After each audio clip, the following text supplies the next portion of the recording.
En fait, j'ai toujours considéré que c'était important de s'impliquer parce que le mouvement syndical, il doit refléter qui on est. Tout simplement et en premier pour la représentativité. En santé et services sociaux, on représente au-dessus de 85% de femmes dans le réseau.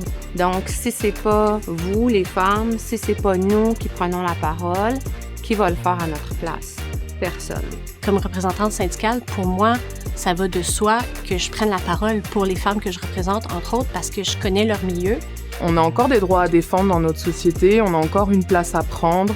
Avec les enjeux associés au réseau, j'avais une perte de sens associée à mon travail. Puis le syndicat est venu m'apporter vraiment un regain d'énergie dans toute ma volonté d'aller plus loin, de voir plus grand, puis de faire des changements à plus long terme et à plus grande échelle. Le premier pas peut sembler un peu effrayant.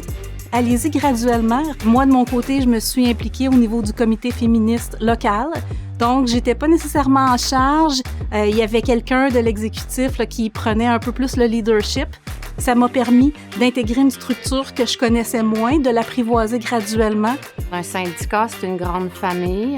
Quand je suis rentrée dans ces nouvelles fonctions-là, il y a 1 an, j'ai eu plein de collègues féminines qui m'ont dit « Isabelle, si tu as besoin d'aide, viens nous voir, on va être là. » Il y a toute cette solidarité-là, ce soutien-là entre nous. Moi, j'encourage toutes les femmes qui souhaitent s'impliquer syndicalement à le faire parce que je ne serais pas là 10 ans plus tard si j'y croyais pas, là. C'est ça.